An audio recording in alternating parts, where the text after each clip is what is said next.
Welcome to Crossroads Podcast, real conversations about mental health in the MENA region. I'm Reece Lavender, clinical psychologist practicing at Mahdi Psychology Center in Cairo and in Dubai. In each episode, I sit down with professionals to discuss how culture, care, and psychology intersect in our daily lives. Whether you're a parent, student, doctor, or just curious, these conversations are for you.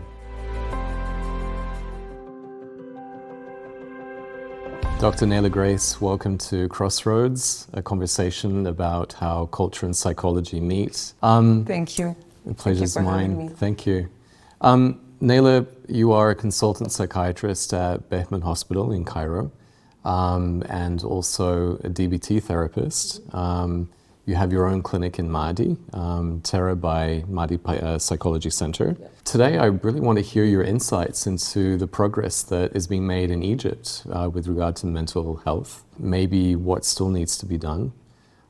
So I'd really like to hear what your perspective is. Thank you so much for having me today, Dr. Reece. It's a very interesting topic, really, thinking about where we are today in terms of attitudes, perception of mental health in Egypt and also in the region.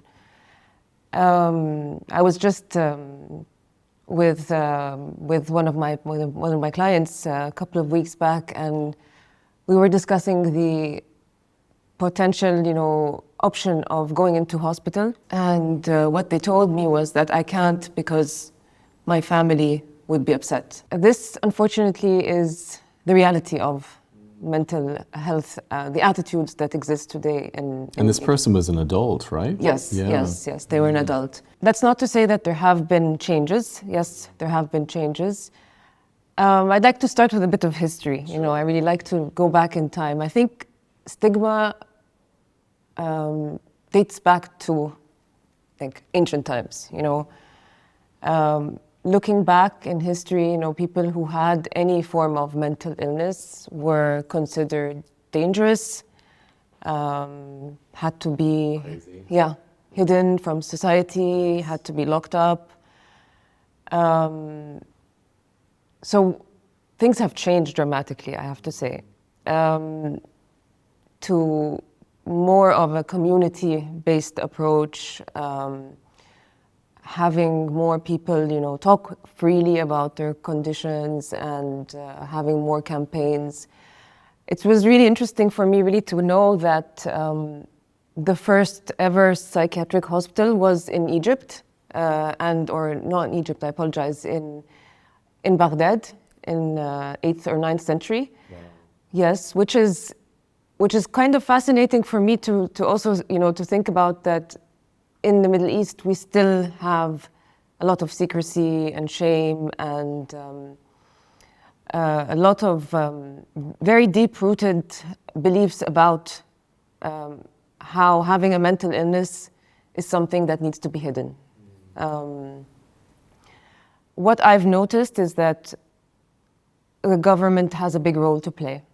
And I think that's where things start. Absolutely. Over the last 20 years, I've noticed that with certain updates in legislative processes and policies, there have been more awareness campaigns. Certainly people who have relatives who have lived certain mental health conditions are more open about it, more awareness on social media. So all of these factors play a very big role in the public side of things, but I still think that there's a very big role that the government has to play moving forward. So 2009, there was a big change in the Mental Health Act, which basically allowed people to go into hospital voluntarily and also protected those who needed to go in involuntarily, and the creation of something called the Mental Health Council, whereby each person who goes into a hospital involuntarily there's a kind of independent body which reviews these processes. Oh. Yeah. So that's important to know. Yes, yes. Moving forward, I think that this focuses on inpatient care. You know, there's a big gap with outpatient treatment. Such as the type of environment that we work in the clinics, Exactly. right? Yes. Exactly. So that's, you know, not taken care of. Children and adolescents, you know, we don't really know much about what happens with them if they're unwell. What their rights are as well. What their rights are. Rehabilitation centers, you know, there's a lot of gaps that still exist. And, you know, looking at capacity, for example. So if someone can make their own decisions, you know, a lot of times I find in practice that patients are deemed not to have capacity, and then which deprives them of their autonomy and their ability to make their own decisions, which I think moving forward is really where mental health, you know, is, you know, we want, or I would like to see patients to be able to take their own decisions, to choose whether they want this medication or not, whether they want this type of therapy or not. We also, as therapists, we have, you know I have an ethical requirement to, you know, to do that in a collaborative way with my client, right? That, you know, it also has to make sense to the client. Absolutely. If we go back to the client that you were talking about, who Yes. was really concerned about what her family would think, you know, how do you respond to that? How do you deal with that? It's tricky because on the one hand, I want to help and I want to support, and I would like to, you know, there's this part of me that says, okay, let me call your parents, let me, you know, let me meet with them. And then there's this other part of me that says, you know, this person can just take a step back, think about what they need to do, and advocate for themselves. And take that approach of, I need to take care of my health, my mental health. This is what's right for me. So psychoeducation there is really important, Exactly. right? And then I can step in and say, okay, this is what's going on, and provide the education that this person or the family needs. Because, you know, I think the reality is families make decisions in our culture. That's right. I mean, you make a really good point. I had a situation a couple of weeks ago where an adult child needed to be assessed and refused to come to the center to see me. And I received calls and emails from the parents saying, I need you to convince him to come in. And I just said, no, I can't do that. You know, the client must come willingly. You know, and it was, you know, received with a lot of surprise that I refused to intervene in that way. Absolutely, absolutely. Our culture, I think, kind of, there is this belief, I think, that families need to all be,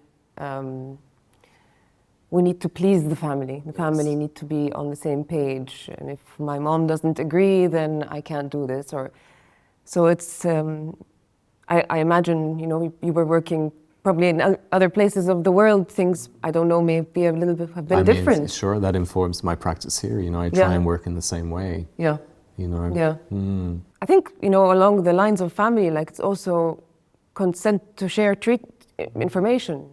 You know, I think part of, you know, daily situations we see is, you know, families wanting to know certain bits of information. And well, I mean, you're licensed and trained in the UK as well, right? So, I mean, how do you navigate that when, you know, you're also practicing in Egypt and you have that training and awareness from, you know, patient rights and confidentiality and ethics? You know, how do you navigate that here? Because I find it sometimes really challenging because I have to educate, you know, parents or the family as well. What do you do? So I like to make things clear with my patient from the very beginning. You know, obviously everything that's written and documented makes things clear. And I ask the patient, you know, are you okay with me sharing information? If it's a yes and it's signed. If it's a no, then it's also, you know, having things documented. So consent. Consent forms, yeah. So I think that's part of really how our culture really shapes practice here. There's a lack of privacy in general in families, right? So then that kind of translates into how do we deal with confidentiality when it comes to medical care, right? Yeah, yeah. And I think it kind of compounds the problem, you know, it's like we're treating the patient and you don't want to tell us what's going on, you know, then we have double the problem. So I think, yeah, it's a paradigm shift that I'm seeing now really with practice. It's giving the patients their rights, giving the patients their rights to agree to things and not to agree to things, and to choose things and not, you know, to agree, you know, not to want to take a certain medication. I think it goes back to capacity and the issue of capacity, which is an area that is lacking in our mental health policies and legislations till today. Do you have an outreach policy for yourself? For example, I have a quota where I'll see people pro bono, like for underprivileged people. Okay. Yeah. I don't, I mean, but I do offer like certain, like if I'm seeing someone in the hospital, it's of a much more affordable cost, and I refer to other consultants and doctors who, patients who are able to afford. But I think that the bigger picture is that most of the mental health care in Egypt is under the public health sector. I think we only deal with this very small, I think we deal with a very small minority. So Nayla, you know, we've been talking about the state of mental health in the MENA region, but also, you know, particularly in Egypt. Accessibility is a huge issue for, you know, the average person and the population at large. I'd really like to hear your insights into how we can address accessibility, particularly for those that, you know, may not be able to afford Absolutely. our services. Absolutely. I think it's a very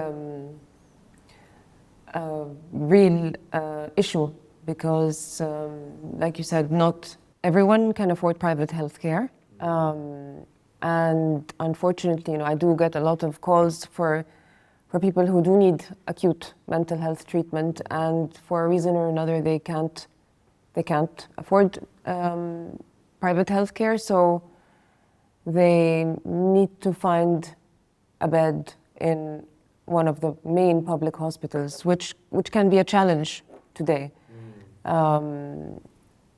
So I think where the future is going is to integrate mental health in primary health care, to train doctors, to train, to have an adequate number of physicians who are aware of mental health conditions, to detect conditions early and to prevent conditions and hopefully prevent the need for hospitalization.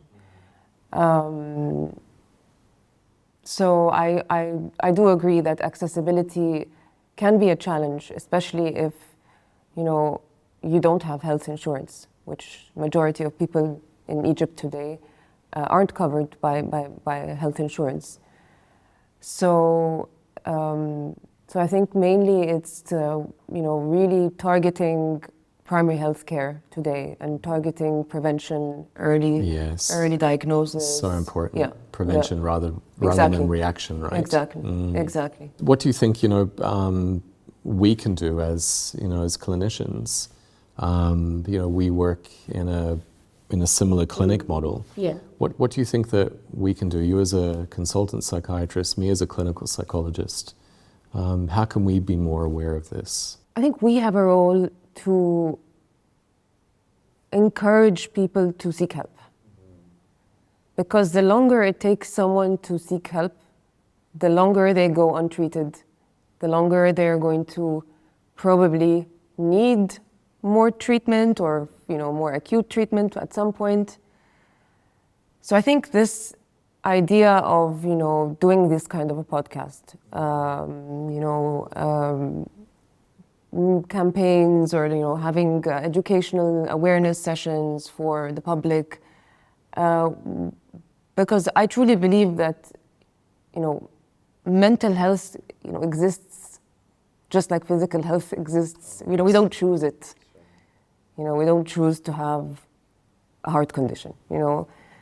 So I think there's a responsibility that comes from both the government and the mental health field as well to promote awareness so that the beliefs and attitudes of seeking help become more acceptable and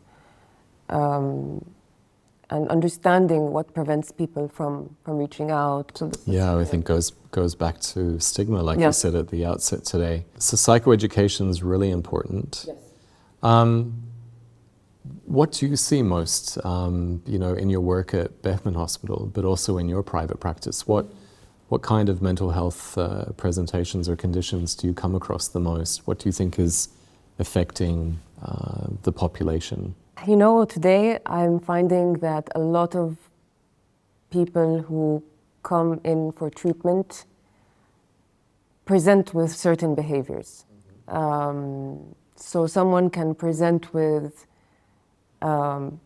inattention, for example, distractibility or self-harm or a low mood. And I think it's easy for me to diagnose and put someone into a certain box and say, like, you have this. And medicate, and just give medication. And what I'm seeing is that a lot of people's conditions actually date back to their childhood, how they grew up. Trauma, attachment issues. Exactly. Yes. Yeah. So understanding and trying to help patients become aware that their behaviors are ways of coping, whether it was, suppressing their emotions, for example, or avoiding or, numbing themselves or whatever it is the behavior is. But it's very easy for clinicians and myself certainly to label someone with a certain and I think that adds to some people feeling stigmatized, saying that you have borderline personality disorder or like you have schizophrenia. So they become that title, that label, as opposed to helping them understand why they use these coping mechanisms, why they resorted to certain. So I think to answer your question, is a lot of it has to do with childhood, and really that has to be, from my opinion, respected and taken very compassionately. I notice in my clinical practice, I focus a lot on looking at, say, attachment injuries, dating back to childhood trauma as well. And very often I'll hear, feedback from one of my clients saying, I don't want to talk about what happened. If we just look at a diagnosis of bipolar disorder, very often the underlying emotion is grief, and maybe the appropriate question is, what happened to you? How do you go about that when there might be pushback about talking about, trauma or attachment injuries in the family?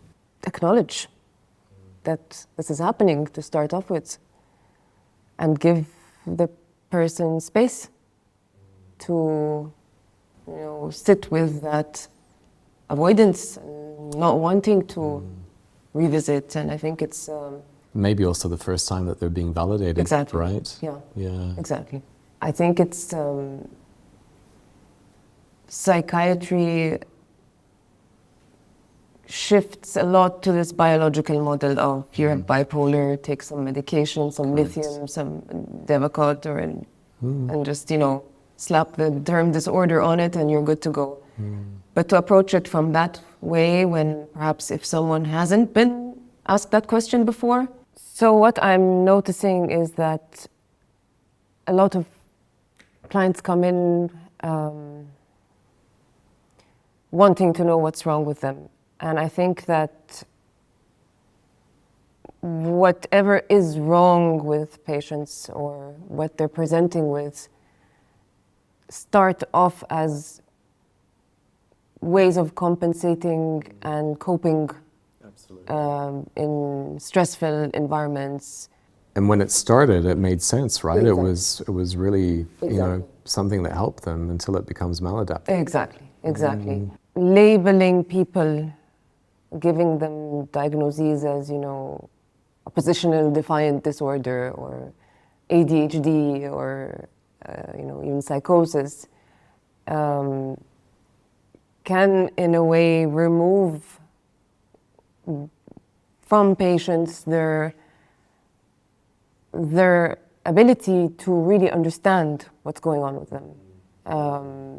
When everything that is wrong is actually was there to help them at some point, was actually there to help them survive.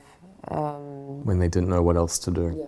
And I quote Gabor Mate actually with most of what I'm saying is that all these behaviors that we see that are considered wrong were actually ways of surviving, and that needs to be respected and, you know, treated with a lot of compassion.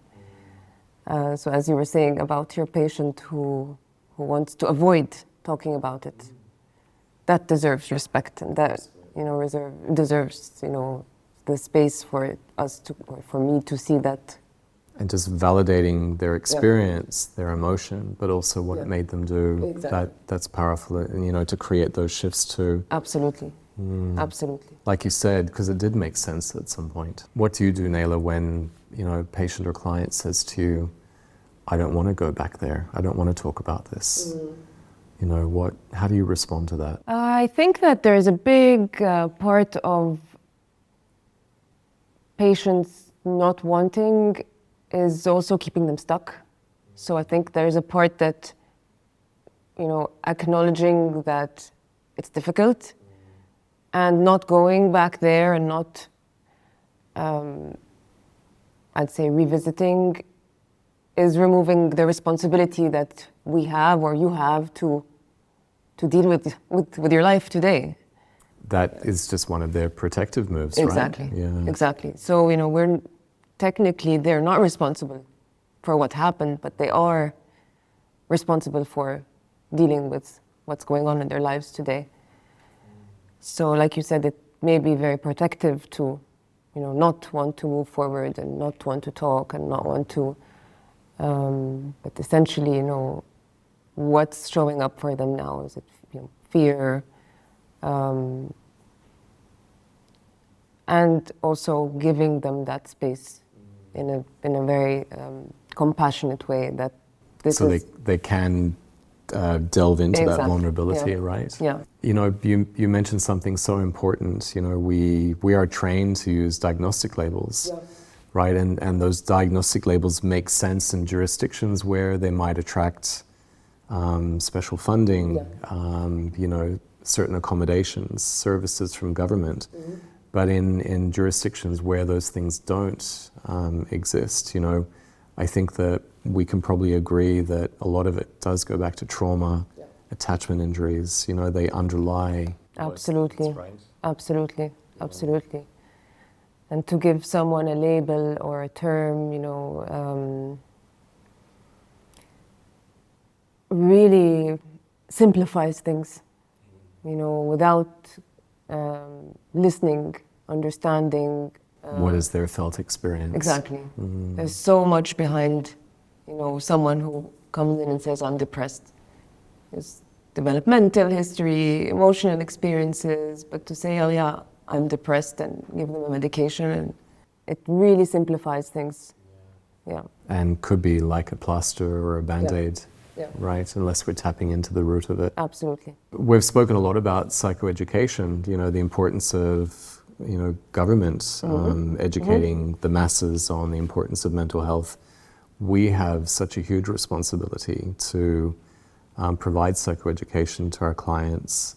How would you use psychoeducation in these examples where there is that stuckness, which is really a protective move to not want to go somewhere vulnerable? You know, how would you use psychoeducation there? Caught me a little bit off guard. I would sometimes self-disclose. Ah, beautiful. When and if appropriate. Yes, yeah, I would do the same, because that can be validating. Exactly. You know, I feel like I'm no different than my patient.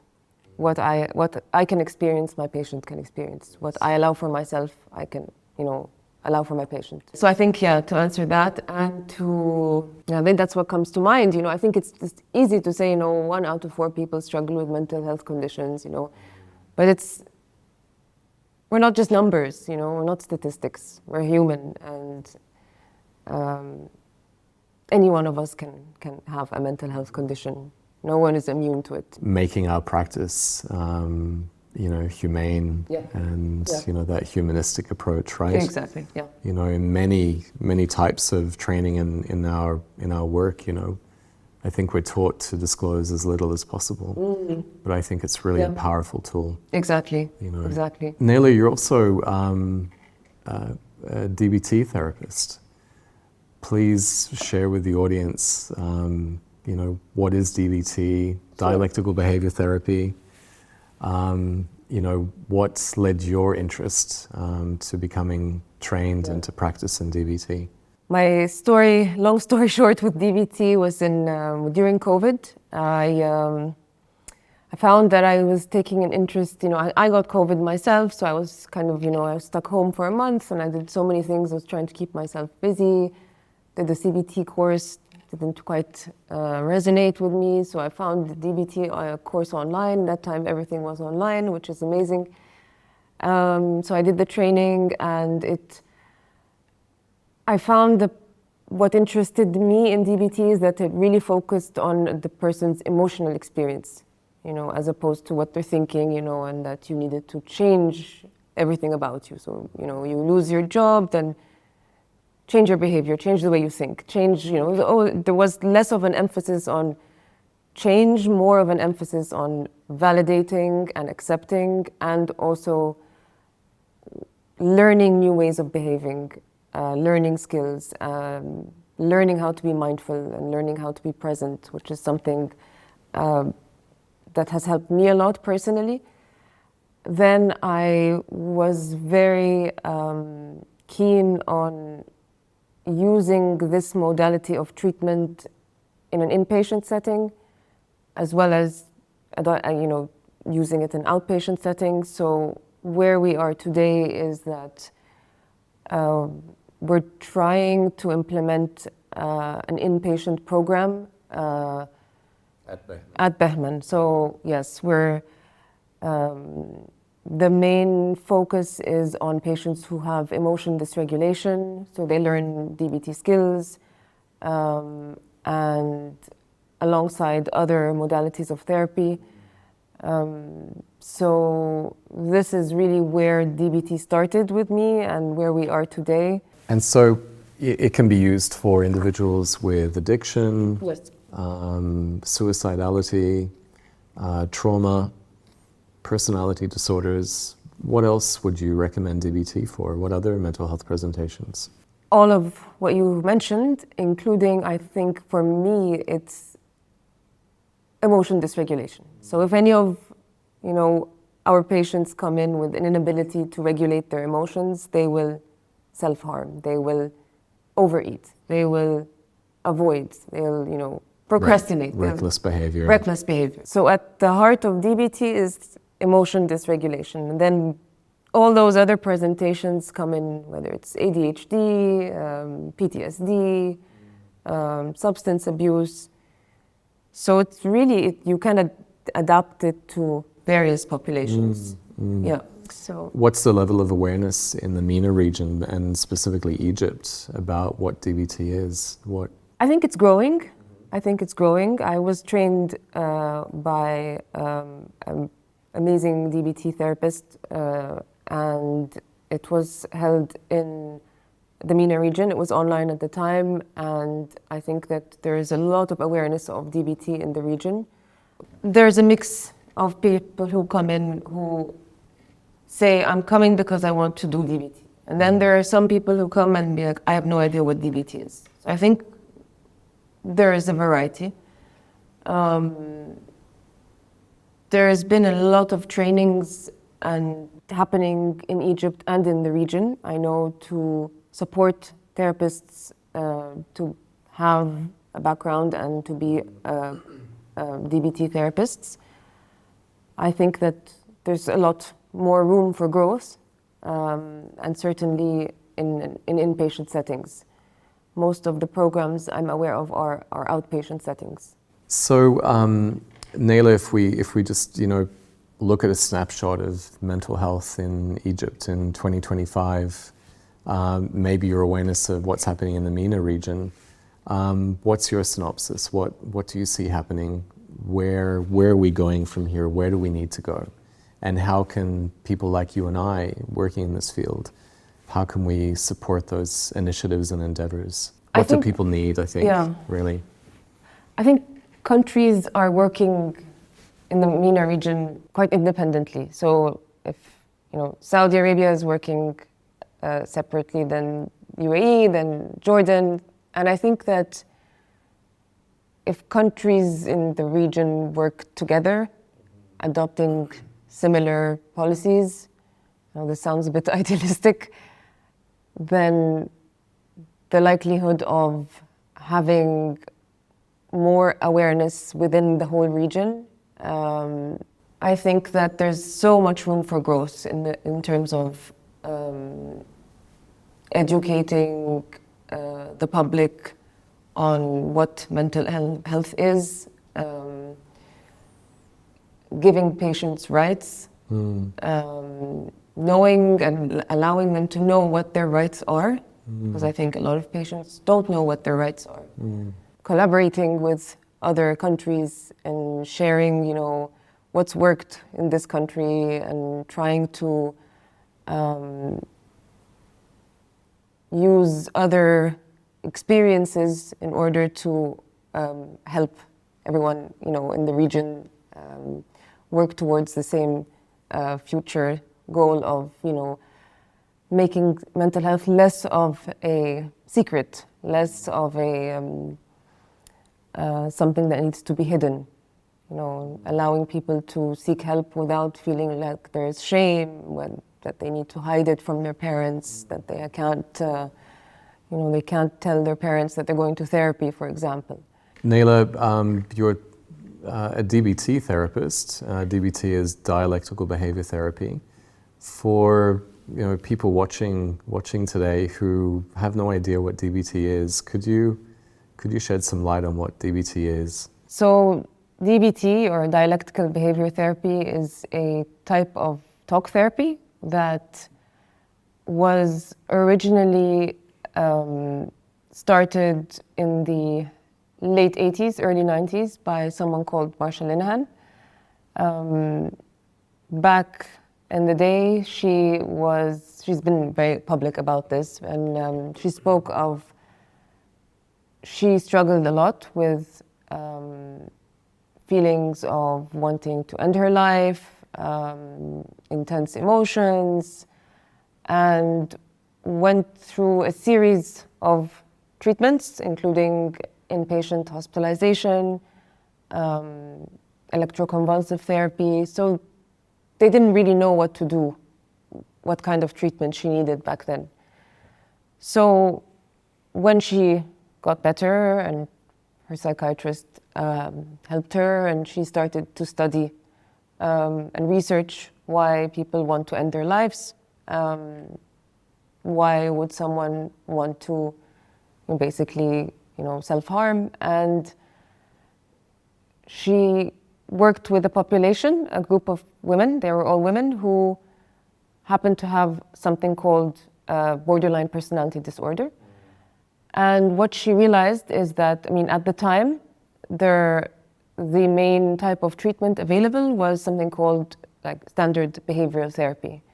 So if you came to me with a problem, I would, if you said, for example, I feel lonely, I feel depressed, I would approach that by saying, get up and, go exercise, change the way you think. So it was activate your behavior in a different way. Exactly. So it was all about changing.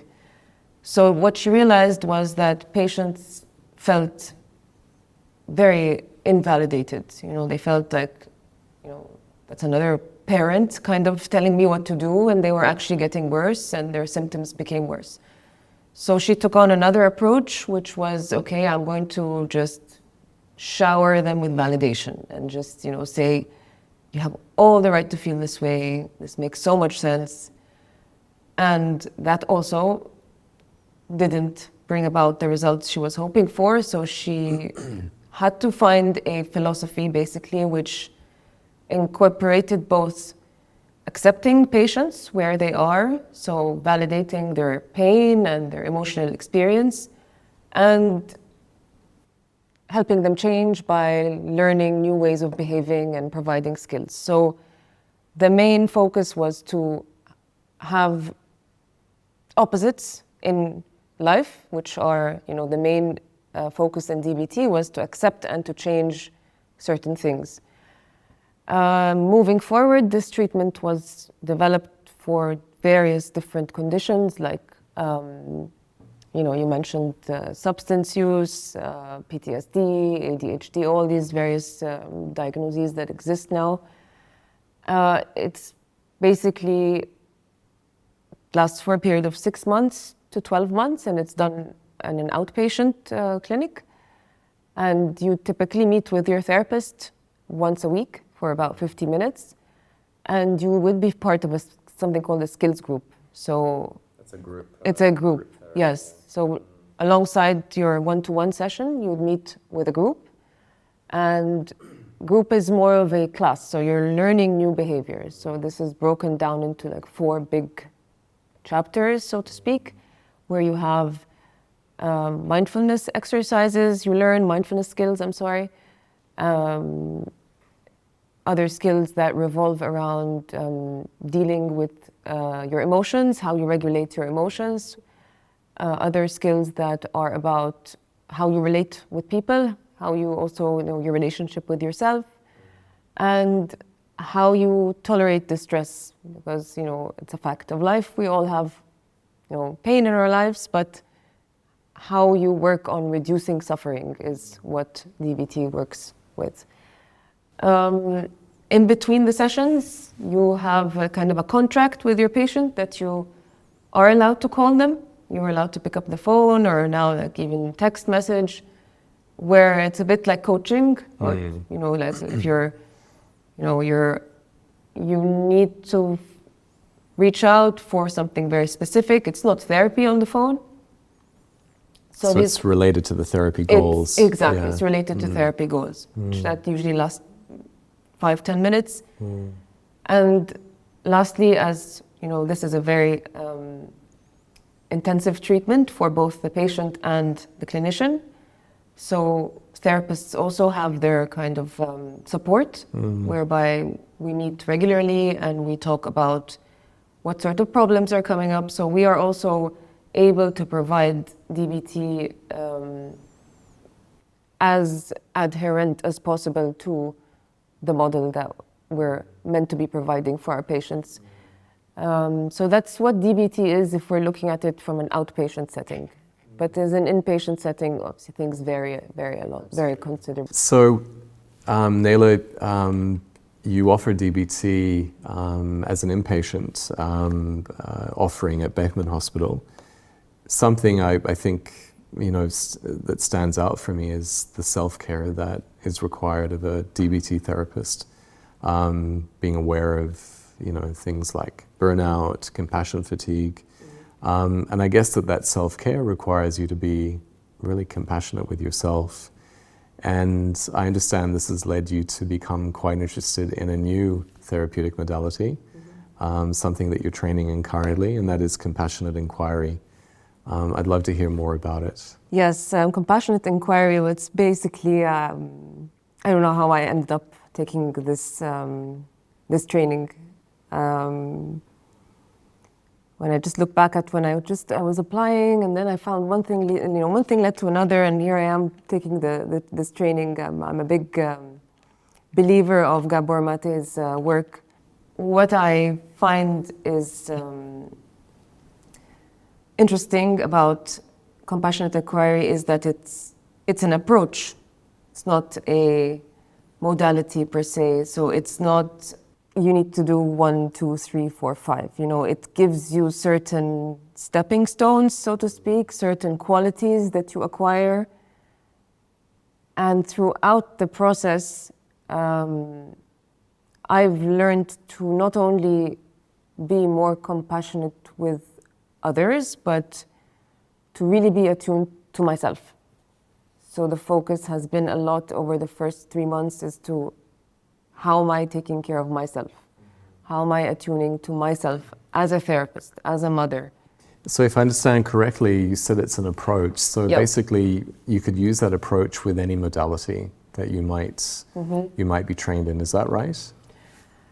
I think compassion in general can be used in any modality. I mean, I think it's, I personally find I'm less hardwired to be compassionate to myself. So it's something that I've had to learn recently. I think that other modalities can, I don't see any harm done with including, compassion in general, compassion towards others and compassion towards ourselves. Do you have a final message to an audience listening? What would you say to them about mental health? I mean, maybe it goes back to the beginning, that adult child or adult that, was worried about what her family would think. Yeah. How does one advocate for oneself? Yeah, I think that advocating for yourself is a form of taking care of yourself. That's, I think, where it is, to continue where we left off with this person. I got a message saying, I'm coming to see you.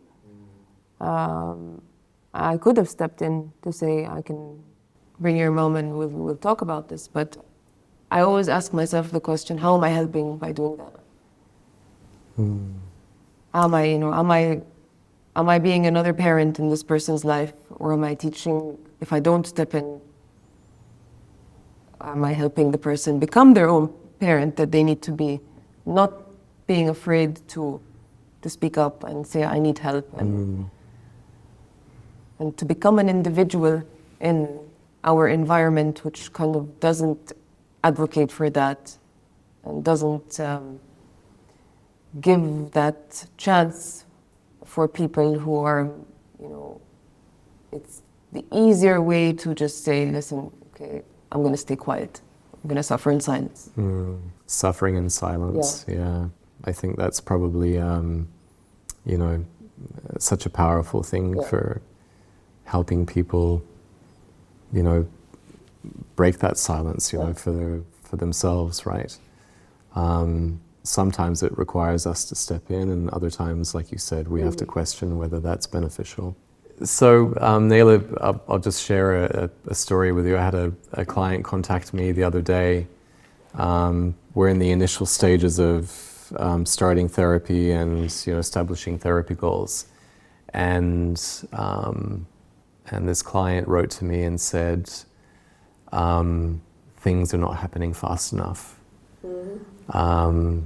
And I don't think it's working. As we know, therapy is a journey, right? It does take time. Sometimes the shifts can be quick, and other times, it can be slower. How do you navigate that when you hear that from a client? I can relate, first of all. I would acknowledge, again, the pain, the need to want things to, the need to want to feel better quickly, and where that's coming from. Absolutely. Where is that belief that I can't tolerate this pain, for example, or perhaps that I'm coming to therapy to get a quick fix, and I always tell my patients, I don't have a magic wand, Absolutely. I think I was faced with something similar recently, where someone wanted this magical prescription. I told them, I don't have that. I just don't, I have to be, honest with you. Maybe somebody else does, but I can't. So I think it's about... Because we don't want to just treat the symptom, right? Exactly. Yeah. And sometimes if I would risk losing a patient, as opposed to really, which could happen, and versus allowing the patient to know maybe that's part of your journey, like you said, to sit with the discomfort.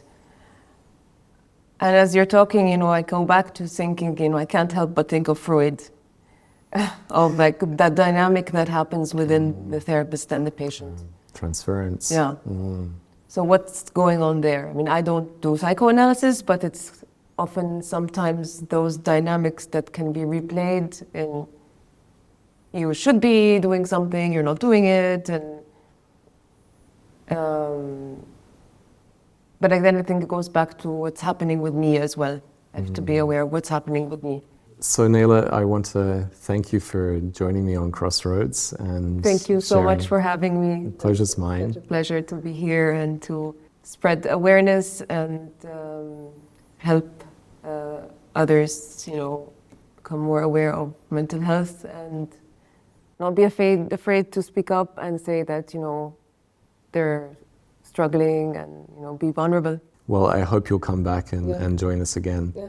Thank you for joining Crossroads Podcast. If any of these conversations resonated with you, please share them with someone who might need them. If you need therapeutic support, I offer clinical services at Mahdi Psychology Center in Cairo and Dubai. You can find more details in the show notes, and see you next week.